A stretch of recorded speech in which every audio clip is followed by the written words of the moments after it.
Welcome to Top Employers Inspire. We had 3 full days of sessions with our certified top employers for you to gain as many as possible valuable insights from the world of work. Top Employers Institute really wants to inspire with purpose. We genuinely want to make a positive impact on the world of work, and therefore we also share as many insights from our certified top employers as possible. Normally I would look ahead as what we still have on schedule, but since this is the last session, I'm just going to do a little bit of a recap. We went all over the world. We connected to Singapore, we connected to the United States, we connected to various certified top employers from Coca-Cola, UST, we had Dana International, and I'm already forgetting all of the fabulous top employers we had insightful conversations with. This one, to finish off, we have our very own CEO of Top Employers Institute, David Plink, and we've got Director of Research and Insight, Quinten van Es. And they will be having a nice conversation on the shift that is actually taking place in HR. So if you're curious, then please stick around. And I'm just going to hand over to David. He'll also be going to do the Q&A, and afterwards you'll see me back for a short little closure. Thank you, David. Thank you, Wouter. What a pleasure to be here, and indeed today to finish up this fantastic insight-packed week that we had together with our top employers. And there's no better person to do that with today than with Quinten van Es, indeed, leading our research and insights for over a decade in various forms and really taking our research and our certification methodology to the next level. And by doing so, being exposed to everything that you've seen in the HR domain over the last decades. And that's coming together today in a topic that we will discuss, actually 2 topics, agility in HR and skills-based organization. So welcome, Quinten. Thank you for joining me. And could you just enlighten us a little bit more on the overall context of these topics? Sure, David, and thanks for the introduction. I'm glad you did it, because I always feel a little bit anxious if I need to express or define what I'm doing. I think it's because I don't like to be put in boxes. And I think that's also a little bit the topic of today. If you look at kind of what is happening within the area of HR, already for quite some time, we have seen kind of the upcoming of agile practices, first in business in general, but then later also in the field of HR. And also kind of the upcoming of the concept of skills-based organization. As I said, it's already for quite a bit going on. But what we see now is that it's really getting mainstream. So I think that makes it an interesting topic for conversation. And specifically because it's so fundamental in terms of what it means for kind of how HR is looking to their own profession and adding value to the business. So I'm excited to discuss that more in depth today with you. So, Very nice. And you mentioned it, both ideas are getting at that tipping point. They're not new, but they're getting to the point of being mainstream. What makes it so fundamental at this point in time that we put this on the agenda for today? Yeah, we could easily choose to have a conversation on generative AI, and maybe touch on that later. But I think specifically if you look at what we are doing, certifying organizations based on best practices, we are normally not the kind of really, we're obviously looking forward in terms of what is coming, but we also look at things that are really proven, that have been proven successful and added value in multiple contexts, in multiple situations. And that's kind of what we really see with both the concept of Agile HR, service-based organization, that it is getting more and more mainstream. I think specifically relevant as we are through, I would say even almost like a perfect storm, and then in the positive way of phrasing it. So it's a kind of, we have so many things going on at this time. So many disruptions and also so many uncertainties that there is also kind of really a need to look at things differently. And that's what I think is in essence what is so interesting on those 2 topics. Because both are, I would say, in essence, paradigm shifts. So it's kind of different. It's embedded different values, different way of looking at things. So yeah, and as you know, with paradigm shift, it's not something you just kind of switch to overnight, right? It's a kind of you go back and forth and iterate again and again, and every time you become more aware. And maybe you have heard of that joke about two fishes in the water, and the one asked to the other, well, how's the water today? And then the other fish replies, what water? And I think that's exactly where this is about. We are so much embedded in kind of the old paradigm that we don't see it. So yeah, something to explore, and it's just to, for everyone to become more aware and prepared for the next step and the challenge in just getting a little bit level deeper. I think that's a good metaphor to use, because we are not always aware of our surroundings anymore. We are surrounded by hundreds of attendees, I know, today, many of whom are interested in this topic. What makes it so important for them, these certified and aspiring top employers together, that we are hosting for this session? Yeah, you can look at it from multiple angles, obviously. As I already referred to, from a business perspective, it's quite crucial, because it's important. Organizations need to be resilient, need to be adaptive, being able to cope with change. So that's one perspective. Also from an MPE perspective, the kind of the need and also maybe the necessity to become more human-centric. From different perspectives, there is clearly a benefit and a need to kind of adjust to almost like a mindset that better fits today's challenges. And we look at Agile, both as well as skills-based organization, then you see that they really address kind of those needs, and they can be, and I think that's another important one. In a way, they are kind of mutually reinforcing each other. So yeah, I think if you look at, and we are obviously talking a lot with clients around the world, and also looking at kind of the conversations our HR auditors are having with our clients throughout the year. What we see is that there is often adoption and implementation challenges. So maybe at HQ level, central in your organization, they kind of have embraced those concepts and ideas and come up with new approaches, but then it needs to be implemented across the organization. And I think that's where kind of the challenges often are. So I think that's what specifically for the audience might be interesting to learn from that, kind of where am I in this journey, and hopefully they get a little bit wider perspective based on that.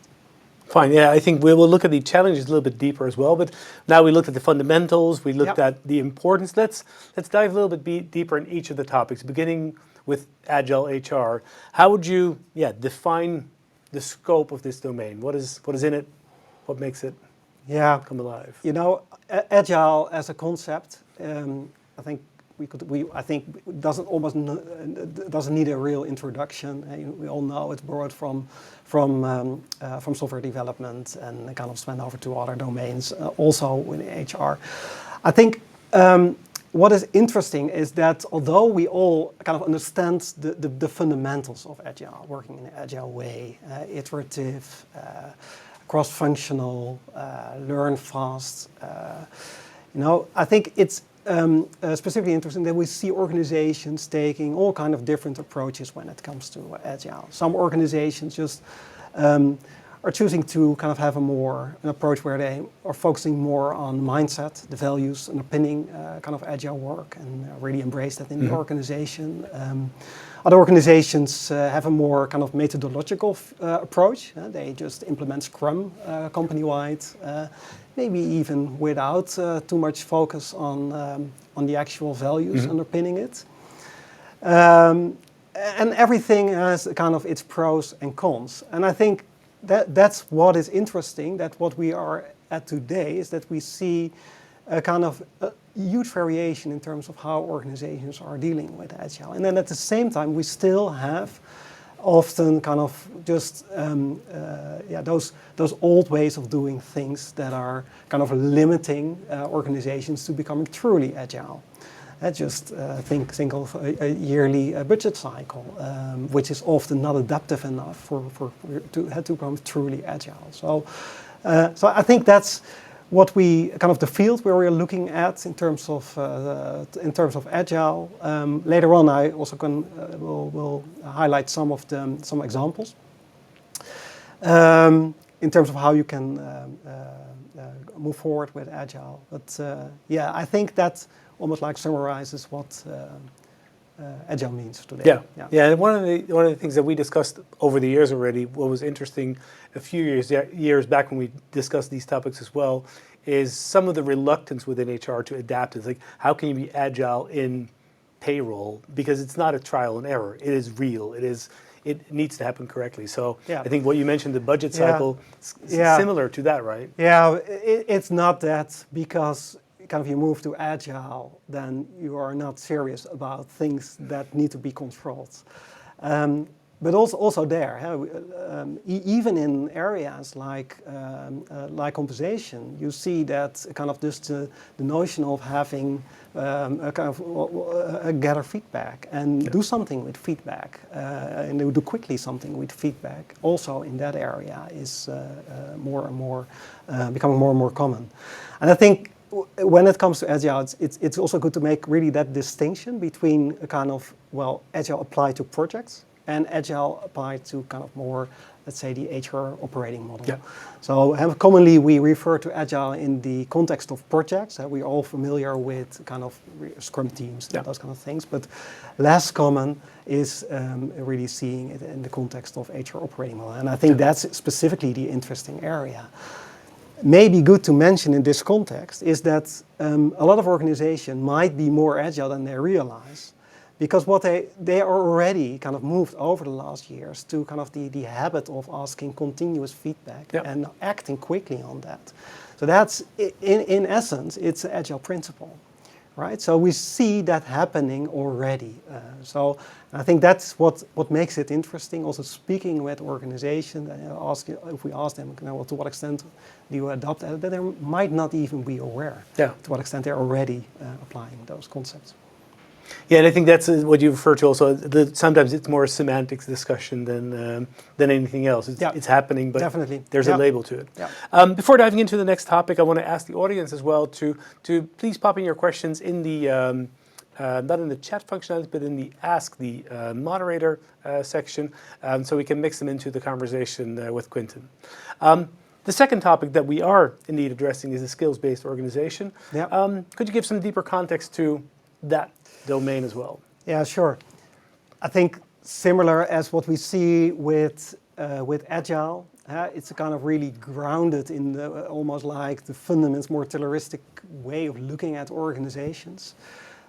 Top-down, predictive, really kind of looking more in a linear way, as if we can predict and prescribe everything. Looking at a skills-based organization, for those not familiar with it, just a very high-level summary. Kind of it's in contrast to the notion that we organize work in jobs and we assign people to jobs as job holders. And that's the primary way as we kind of looking at work in an organization, and almost like define that as the currency of work in which you exchange. And so it's a very reductive view of work, but also of the individual. Skills-based organization, in contrast, looks at it more at a more high level of granularity. So really zooming into kind of the specific skills someone has, and specifically also looking at kind of the whole person there. So it's more human-centric in that way, but also from a kind of, if you look at it from a work perspective, it's kind of deconstructing work into kind of the core skill components where it's kind of comprised of. And by doing so, and understanding what skills are actually needed in this work, you're kind of shifting for, let's say, a currency, work currency based on jobs to a work currency based on skills, which is much more granular. And by that, you become much more flexible and adaptive. And that's where the potential lies. I think the challenge is mainly, okay, that's as an idea very nice, but how are we moving forward with this, right? Are we now kind of just kind of more in the old-fashioned approach, kind of come up with these huge libraries of skills and assessing everyone towards those skills and make sure that all systems, processes are aligned with that skills library, and then we need to maintain it and make sure it stays up to date. And turned out that that approach, kind of those huge kind of company-wide specific centrally managed skill taxonomies, that's almost impossible to realize. It might be possible in very stable, very structured and highly regulated environments where it's very stable. Are there still those environments? Yeah, exactly. I'm not sure. That's exactly the point. So what you see is that organizations need different ways of looking at skills, and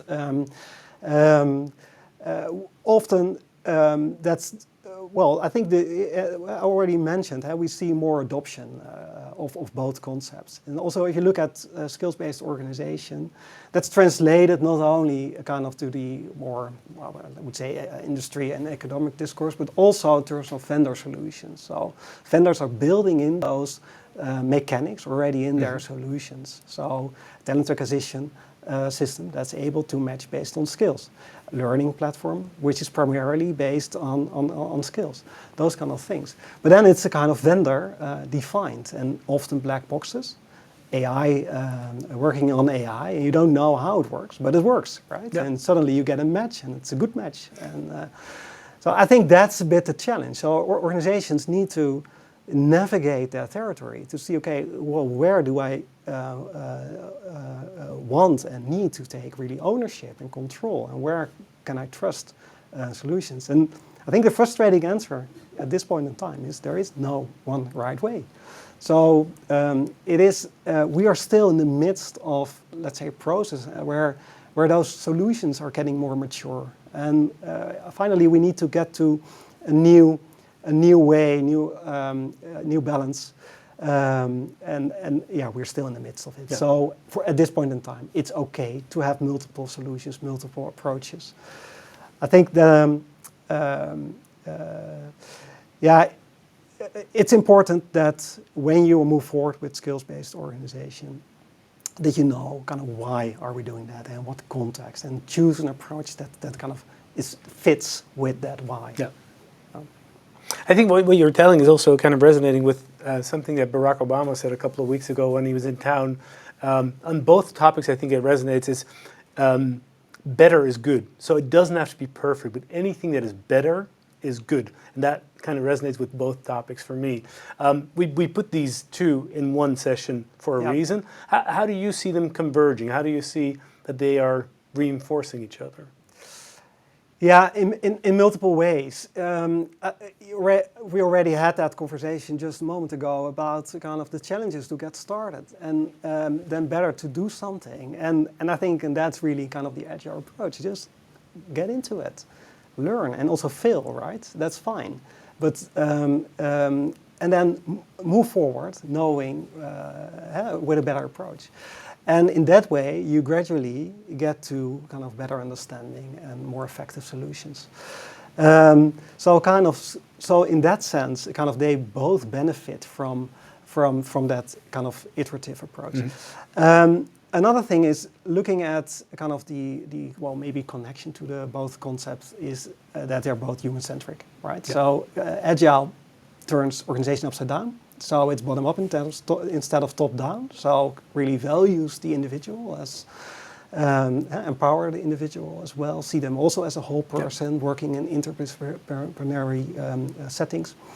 So in that way, it's really kind of giving room to the individual and being human-centric. Similarly for skills-based organization, kind of just if you have specific talents that are not something which you expect to have considering your role, then suddenly it can be recognized, and there might be a side gig where you can just apply those specific talents. So also in that way, I think as well, if you look at kind of the similarities between those two concepts is that they are nonlinear.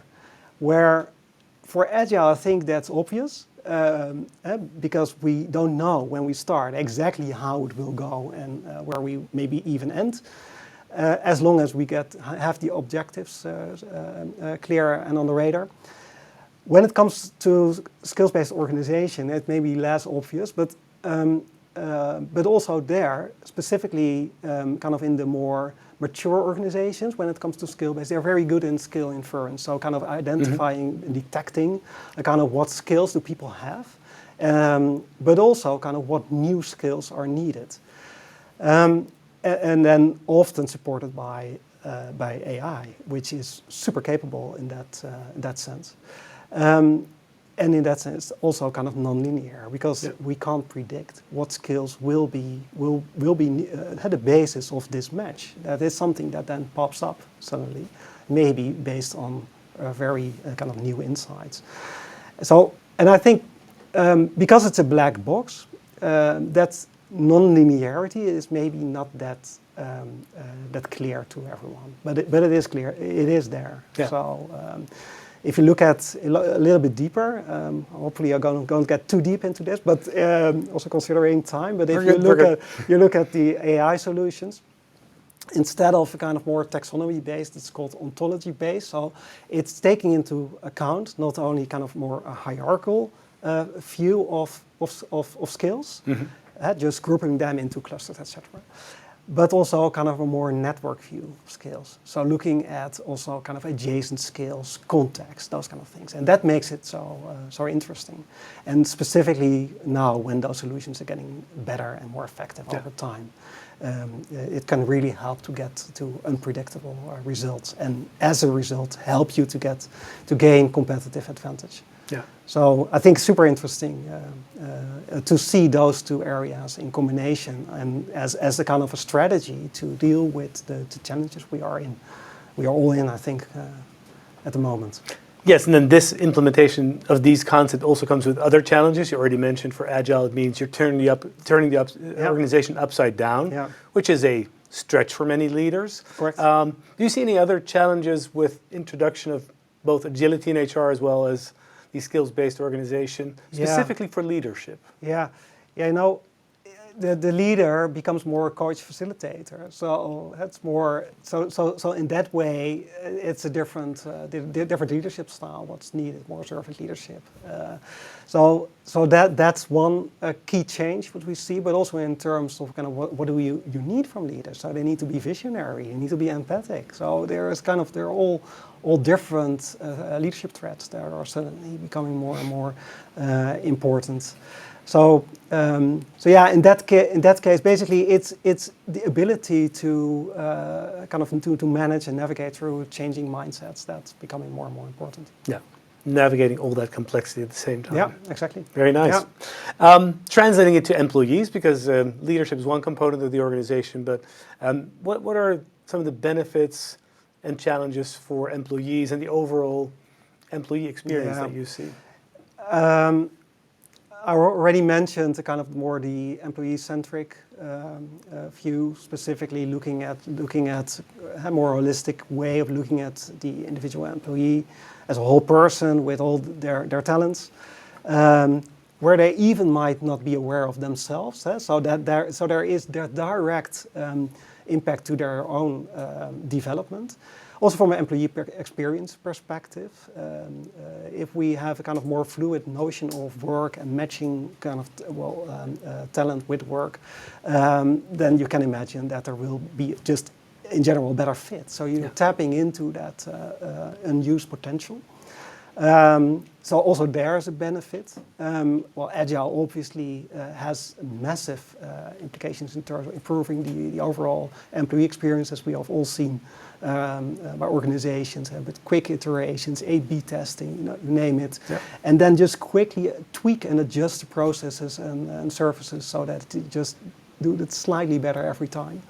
And if you do that quickly enough and often enough, then it's just an exponential curve. So yeah, I think the benefits are huge, and I think specifically now in times of uncertainty, then it can help to if you know that you're in an organization that is adaptive and you're used to that as well, to become more comfortable with a kind of level of ambiguity, I would say. Yeah. There's a topic that's coming up in the questions from the audience, which I know you like, and it's a topic we discussed often. Yeah. So that's the educational system.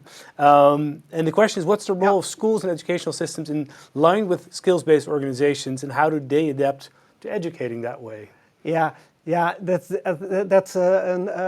That's an interesting process. You see that with micro-credentials, for example, you see it already happening to some extent, but I think there's just still a long path before we are where we could be, potentially. But ideally, you would kind of also break that down to the kind of the smallest individual measurable component, and being able to really kind of also demonstrate your abilities, even if you didn't complete a specific study or something, for example.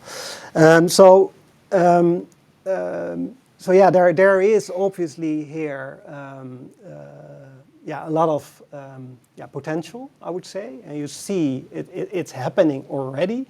Also, organizations not hiring based on credentials but based on skills, and that's already happening. Yeah. And a famous example here is Google, who kind of also acknowledged that they made a mistake when they started to grow, to kind of just relying more on credentials, and then performance dropped. And then they figured out, okay, well, how does that come? And then they said, well, actually, we didn't start it in that way, and that was for good reasons, and we maybe need to go back to kind of the old way, and really looking more at motivation and literally individual skills, independent of specific credentials. And you see also in kind of in the education space that they're moving in that direction as well. But the potential is, I think, so much bigger than where we are today. Yeah, totally. And I think it's also a game of catch-up, because all these curricula are made in advance, and the world around us is changing so fast, and we're accelerating it only. So that's hard to keep up with for educational systems. Correct. Yeah. You mentioned already a couple of times the rise of generative AI. Yeah. How do you feel that the impact translates into both concepts? I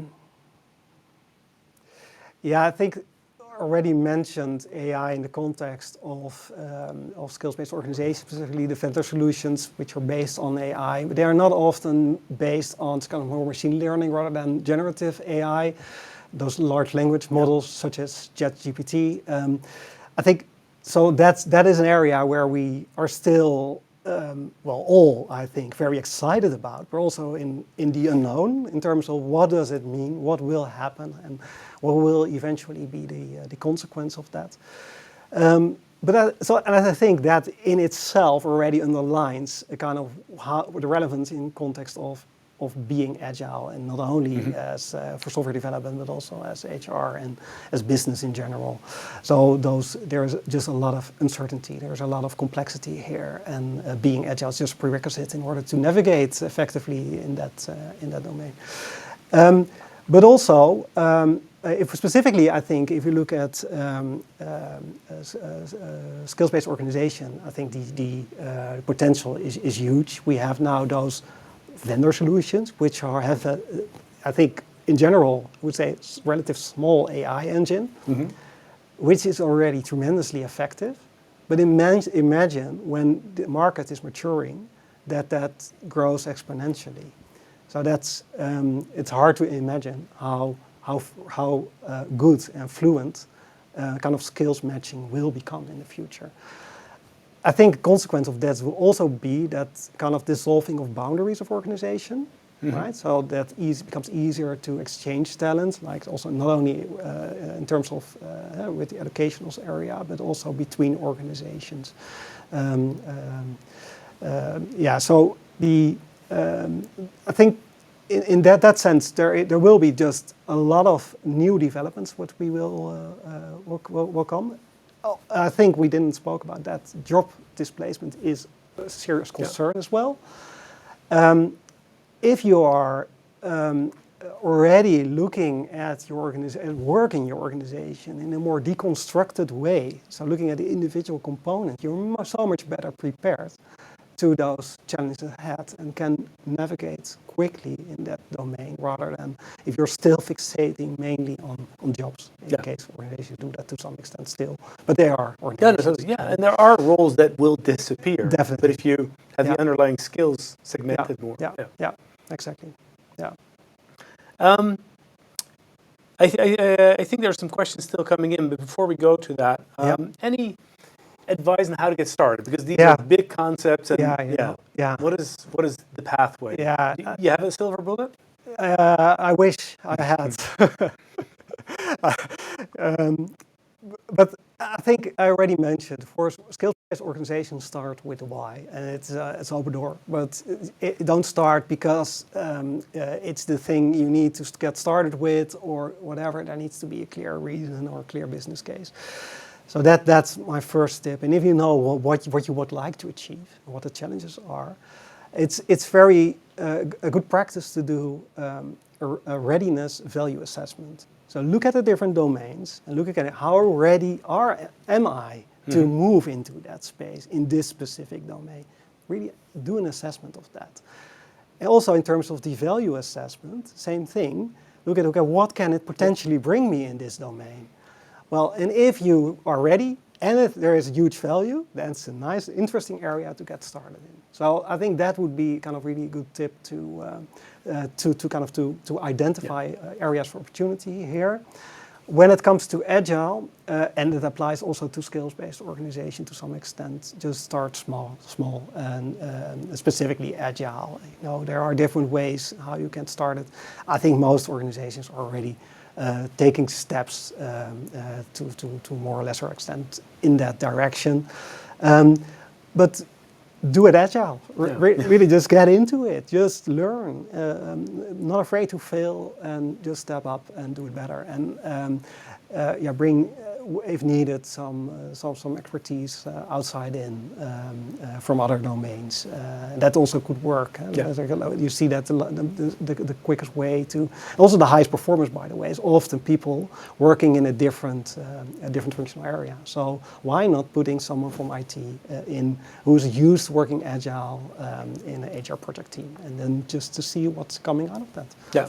Ignite it more. Exactly. Yeah, and also I think from leadership perspective, something I recognized when we went to a more agile approach, actually a full-on agile approach for the implementation of our ERP, I remember it's also the art of letting go. You can't control everything. It is upside down. And it's really accepting that uncertainty. And if you don't, then it's really, really hard to progress. Correct. Yeah. Do you see some great shining examples out there that you can share with us? Because best practice are what we're built on. So. We have multiple, but I think it's interesting not to come up with the obvious cases, I think. So, because those big shiny examples, we see them enough, I think, if you just read all the articles who are published. There are always the Spotifys and INGs of this world who are very advanced when it comes to Agile and basically want everybody to know about that. So I don't think that's new, but it is more, what I think specifically more interesting is the smaller organizations or subsidiaries with organizations which might not have access to the same level of knowledge. How do they move forward? Interesting example which I came across with is an organization that implemented kind of a new mindset or mindset for the future in some way across the organization, which is very much grounded in the fundamentals of working Agile. And they brought it to life with examples, behavior, everything, but also kind of skills that, and offered a training curriculum for that as well. And use that not only as kind of to support a cultural change within the organization, but also very small started building a general skills framework. And I like this example because it's so simple, and it yet has the essence of both concepts kind of included in it. So even if you don't have the budget as an organization, or you are relatively small, you can already move forward in this direction. So that, I think, is an interesting example. Another one was an organization which did go through transformation, some kind of more business challenges. And they couldn't kind of really give the employees in the organization the career opportunities where they were looking after. Because they were too small, there was just not enough growth in the organization. So what did they do? They teamed up with some other organizations who had similar challenges, and agreed on a kind of a talent marketplace, and also based on skills as foundation, to exchange talent across the organizations. And that's, I think, another great example where you see really boundaries dissolving, and creating opportunities for the individual to tap into talents which were otherwise not used, and maybe they would leave the organization. And in this way, it's you get to a much kind of more optimal state as an organization. So I think those are two prime examples. Yeah, nice examples. One of the other questions I saw come up with had to do more with pitfalls. So you mentioned already, in everything you do, start small, don't make it too complicated. Yeah. So basically the flip side of that, making it big is a pitfall. But is there anything else that you would say that we need to avoid? I think common pitfall with Agile is that there's too much focus on the methodology and not on the values. And just the principles, because people don't feel comfortable with that whole domain, maybe even, and just give me a method and tell me what to do, and then we do it like that. That in itself, you can work Scrum, but is it really Agile? You can really ask that question. Yeah. So maybe it helps a little bit, but you're not getting really where you need to go. And we see a lot of organizations being stuck somewhere in the middle there. Yeah. So that's a pitfall. Another one is when it comes to skills-based organization, is over-indexing on skills. So basically just flipping completely the other side and saying, well, now skills is our primary currency, so it's the only thing we are looking at. That's definitely a pitfall. So it's good as an additional perspective, helps to but it's not the only thing. No.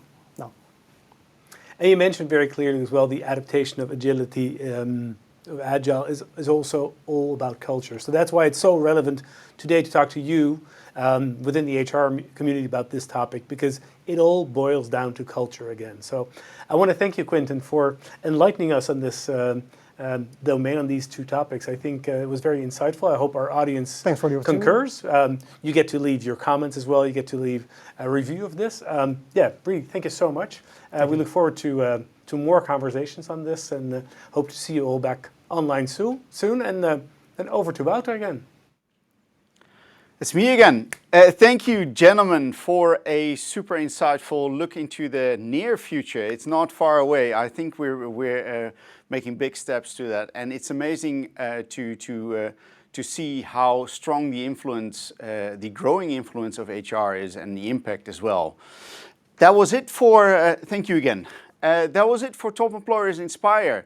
I can't say how grateful we are for the contribution of the various certified top employers. It's been amazing over the last 3 days to have so many in-depth sharing knowledge and gaining insights for you as the audience. The contributors are in screen. We can show a couple of the logos. Obviously, the core of it all is sharing insights, and this is exactly what enables us and also enables certified top employers to accelerate the impact of people strategies, ultimately to enrich the world of work. That's what we're here for, and that's why we also very much enjoyed sharing this knowledge with all of you in the audience. Thank you for attending. Please, we've got 10 hours of Top Employers Inspire just of 3 days. We will make it available for you to get back to it in your own time and just make your notes and see what you can learn from everything we shared over the past 3 days. Thank you so much for attending and hope to see you again live in one of our sessions.